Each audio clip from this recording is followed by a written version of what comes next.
This is the Tech Phantom, and welcome to episode 6 of this walkthrough. This is the Dark Souls Easy Mode walkthrough, and we are trying to put ourselves in as good a position as possible to progress through Dark Souls and make the game as easy as we can. And in order to do that, we are going to need some equipment. So this is going to be a little bit of a farming episode, and you'll notice that the first few minutes of this episode are going to be sped up. And that's because I'm going to be doing farming here in the Great Hollow, which is where we ended up in the last video. So there are two caves in the Great Hollow. There is an upper cave and a lower cave. And what you want to do, guys, is you want to go into the upper cave like I just did, and you want to quit. You want to farm the crystal lizards, and after you've killed them, you want to quit and reload the game and until the crystal lizards do not respawn any longer. Then you want to go to the upper cave, which I've just gone into here, and you want to do the same thing. In the lower cave, you are going to find something like 5 crystal lizards, and in the upper cave, you should be able to find 2 crystal lizards. So you see me killing the last of the crystal lizards here in the upper cave. And there is one more crystal lizard in the Great Hollow, and we are going to go find it, but let's do a little bit more farming here.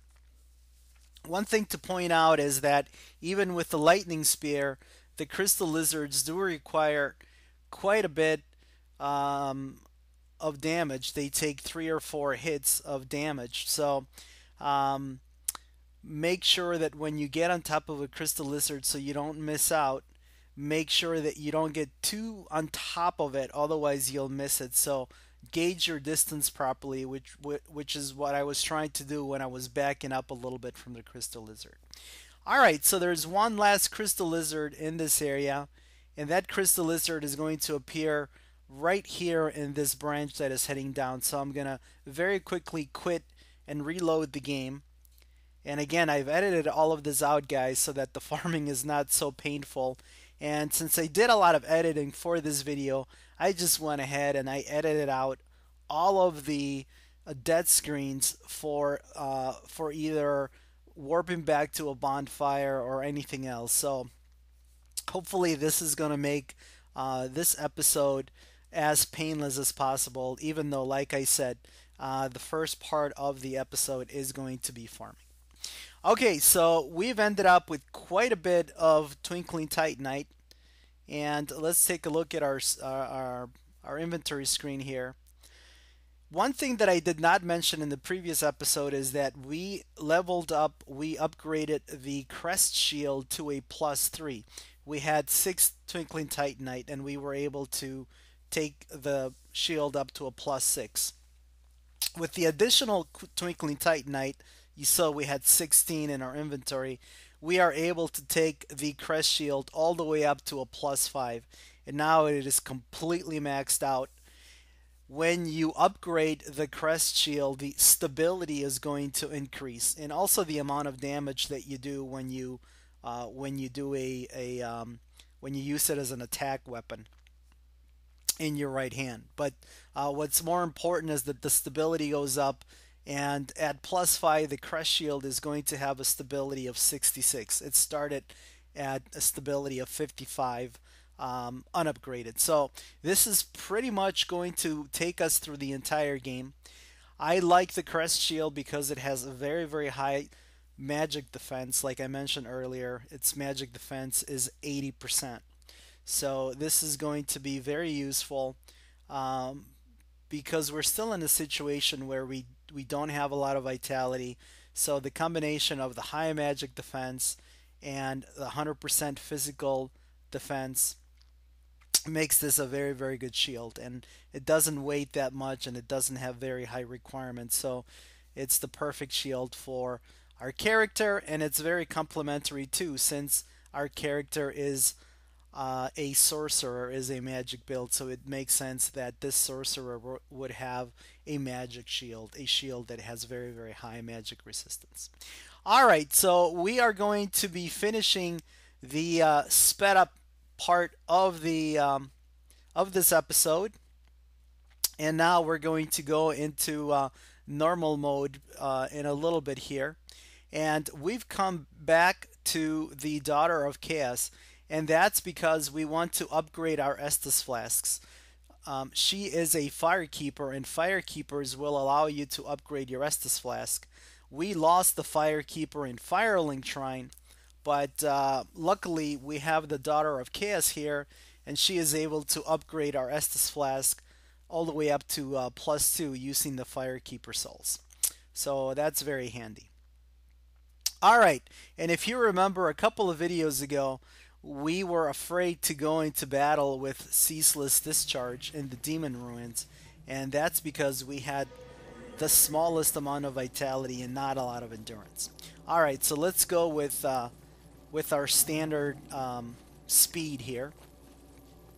So this time we are going to take on ceaseless discharge. Now we have way more damage output than we would need to damage ceaseless, but with the amount of vitality that we have, if we try to take them head on with melee, we are probably going to die not just once but many times, and that's because his attacks are difficult to dodge, and he has a couple of double pounding attacks that are almost impossible to dodge. There is another way to take on ceaseless, and that's to find a little curved path that hides you from him. Wait at the apex of that curved path, wait until he pounds down, and then run out and take a poke at him. But that is going to take a very long time to do it. And since this is the easy mode walkthrough, we are going to do a scripted event that the developers of Dark Souls have put in. This is a little bit of a cheese method, but I consider it perfectly fair because this was not a glitch. This was actually something that the developers of the game put in. So what you want to do here, guys, is you want to run into the boss fog area, and you can see that it's a very long run. And you come back here, and you're going to find a corpse lying on this cement block, and you pick up the gold hem black set. And when you do that, ceaseless discharge aggros. And if, again, check out my lore walkthrough if you want to know the relationship between the corpse and ceaseless. Alright, what you want to do now, guys, is you want to run as fast as you can. Don't try to take a break or stop or anything like that. As soon as your endurance bar fills up after it's been depleted, make sure you start running again. And by the way, that is why I have the Mask of the Child equipped, so that I can run, my stamina can regenerate faster, and I can make it back to the front of the fog wall. If you make it to the fog wall before ceaseless does, there is going to be a scripted event here. And just in case, I'm going to put on the stone set in case that AoE pound attack hits me, but it didn't. And you can tell that I have absolutely nothing on my hand. I have an empty hand, but I'm able to attack him, and after a few attacks, he dies. So what I think happened here, guys, or at least my interpretation of this, is that Ceaseless, who's basically a big old brute, chased after you, and when he did that jumping pounding attack, he impaled himself on that those columns that were off at an angle, and he was mortally wounded, in critical condition, and just a couple of hits from any weapon will finish him off. Alright, so now that ceaseless discharge is gone, the lava that was pouring out of him and was preventing us from reaching the lower area of the demon ruins is going to go away. And we are going to go back to our standard outfit here and also equip the lightning spear. So there are a couple of soul items that can be gotten in this area. Additionally, off to one side and guarded by a whole herd of Taurus demons, there's a Chaos Ember that will allow you to upgrade weapons to Chaos mode, which is stronger than Fire mode because it scales with humanity. But we are not going to worry about the Chaos Ember. What we want to do here is we want to pick up some additional souls. So you saw me equip full control so that I would take no damage when I fell down to this area. And there is a soul item that we want. And there is a Capra demon. So very simply, we are going to keep away from him, and we are going to let Homing Soul Mass do all of the damage. And there's going to be another soul item that we want to get. It's a relatively high soul item, so we don't want to pass it up. And we're going to do it in a very, very safe manner. So there's going to be a gauntlet of Capra demons that you could pass, but you can also just take a drop here. And this time you notice that I didn't have full control equipped. I should have had full control. And you want to be careful that you don't fall too close to that enemy, because he might kill you when he swipes down. So we continue on here, and we take on this demonic statue. And you can see that this enemy has relatively high defense, because we had to two-hand our weapon and hit that enemy a bunch of times. Alright, and we've gotten the soul item, so now we can homeward bone back to the bonfire, back to Quail Eggs Donate. Alright, so like I said, this is going to be a little bit of a farming video, and it's pretty much going to be the video where we finish outfitting our character. So the first objective was to get Twinkling Titanite for the Crest Shield, which we did. We farmed that in the Great Hollows. The second objective, and the most important objective of this video, is going to be to obtain the pyromancy that you guys have heard me talk about quite a bit. And that pyromancy is going to be power within, and it's going to take us about 6 or 7 minutes to do it.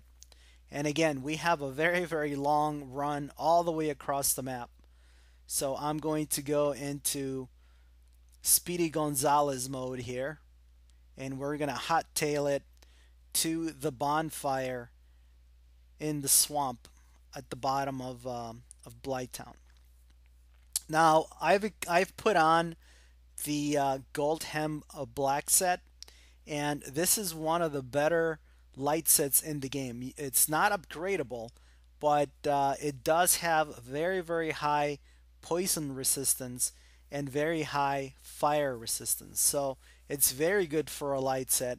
As a matter of fact, if you pair it with the Wolf Ring, it's an excellent set because it has the highest poison defense in the game, and it also has good magic and good fire defense. Higher fire defense than magic defense. So it has a nice set of defenses, and if you pair it with the wolf set with the wolf ring to give you poise, it's almost like having a heavier set because of the resistances that it gives you, other than physical defense. Alright, so we are going to do a little bit of leveling up here, guys. And I need to kill a couple of these crag spiders in order to have enough souls to level up.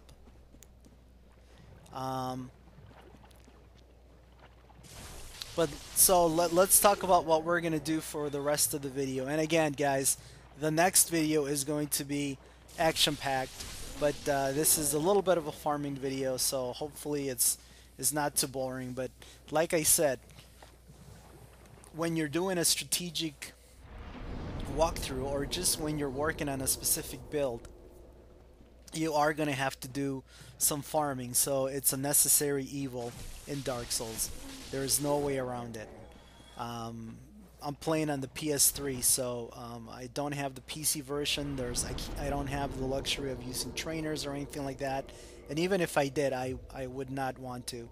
I just love this game so much that I would never ever consider cheating in this game or using glitches or cheats. As I think it just detracts from the experience of this awesome game.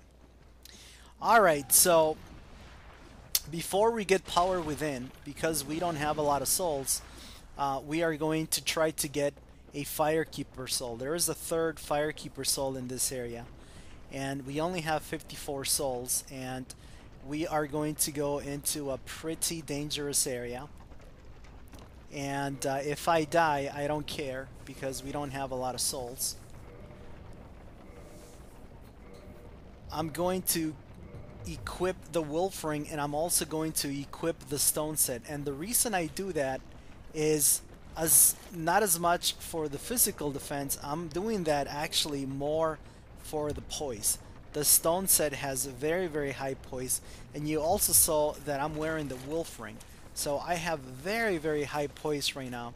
And the reason I want high poise is because there are going to be some dogs that are going to, they're small, but their bite can stun you. And at the same time, you are going to be dodging toxic darts from the toxic dart enemies. So it's very likely that I'm going to become poisoned or toxic. And if I'm stunned by the dogs and I'm not able to heal, or I'm not able to attack them, it's going to be a pretty difficult thing. So I'm equipping the wolf ring and the stone set, so that even if I'm attacked, even if I'm bit by the dogs, I'm still able to progress, because I want to get to that firekeeper soul that's at the end of this hallway here. And again, I don't care if I die. There's only 450 souls at play right now, but if I happen to kill the dogs, great. The main goal for this little run was to get the firekeeper soul. All right, so now that we have the firekeeper soul, we can go back to the bonfire, and now we can try to complete the main strategic objective for this video, and that is to obtain power within. So let me talk a little bit about power within, guys. Power within is a pyromancy, and it increases any kind of damage that you do by 40%. So it's a very strong spell. Now the downside of power within is that it at the same time that it increases your power, it will deplete, it will consume your life at a fixed percentage. And prior to the downloadable content, prior to the latest patch, if you had an upgraded pyromancy glove that you casted power within with, your life would actually deplete at a faster rate. But with the latest patch of the game, it doesn't matter now if you use a base unupgraded pyromancy glove, I should say, or if you use a fully upgraded pyromancy glove. So that was a little bit of a favor that the developers did for us.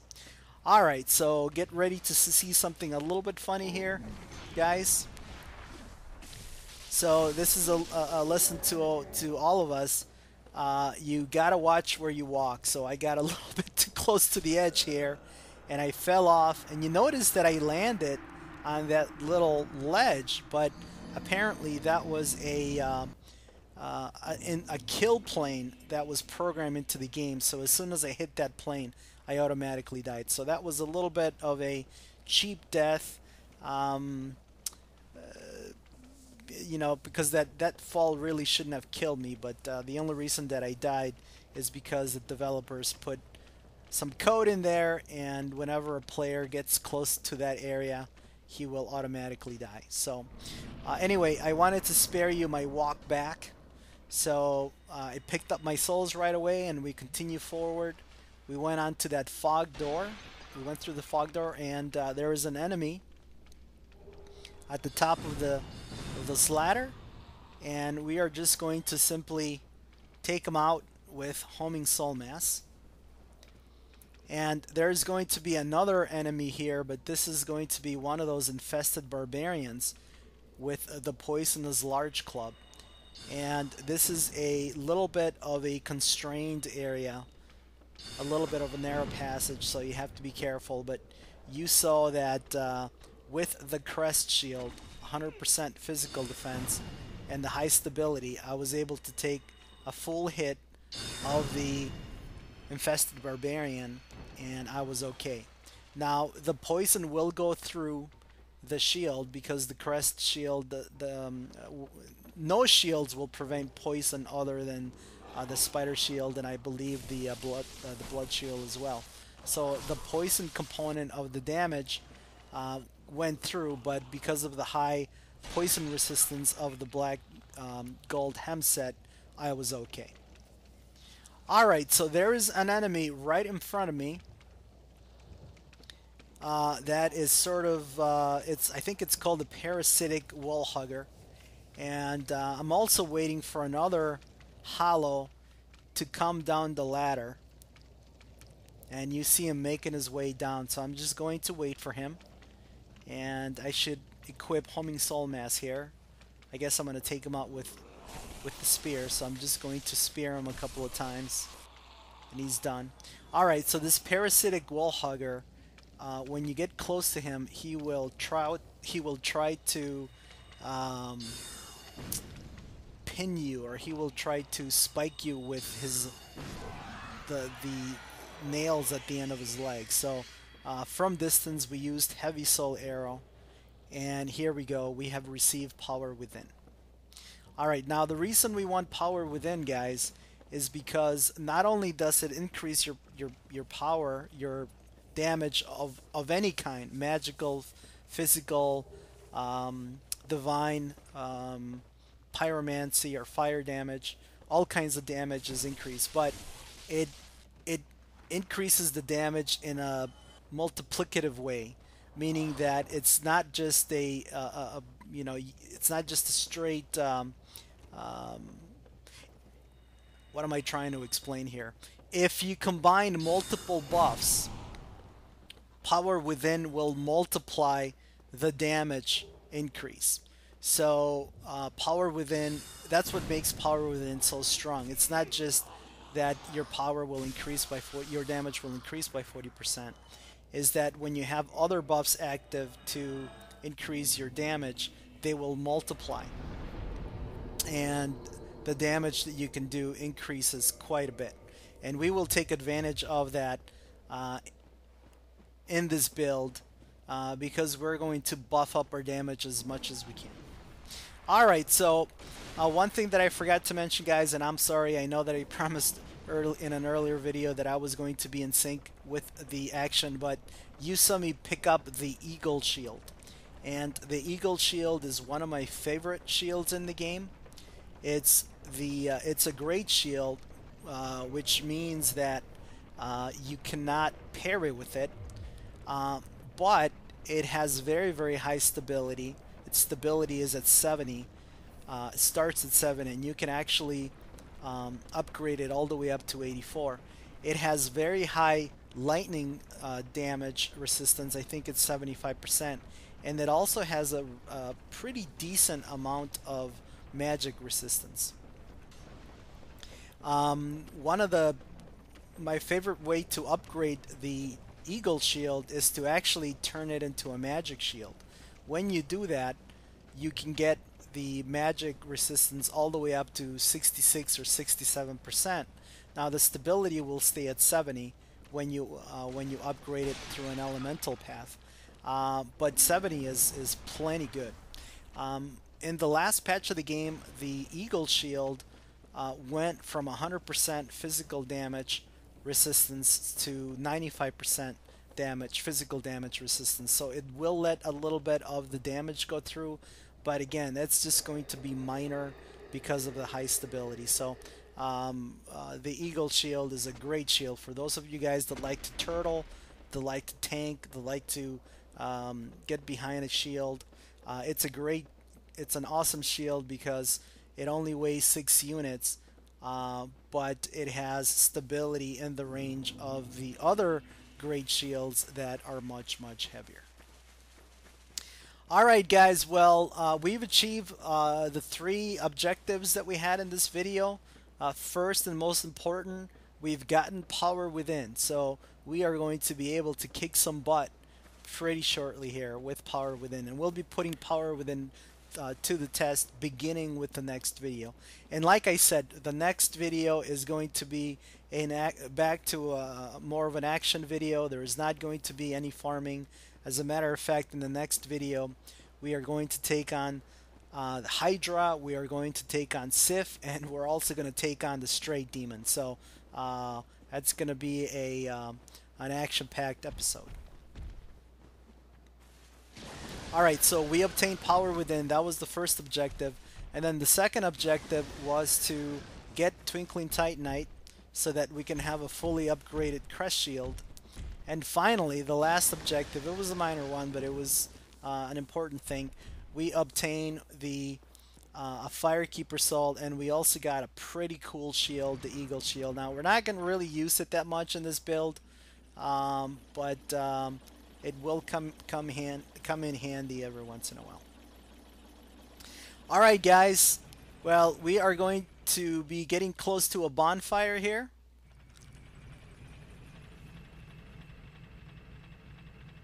And that is where I'm going to end this video. This is the Tech Phantom. This is the Tech Phantom signing off.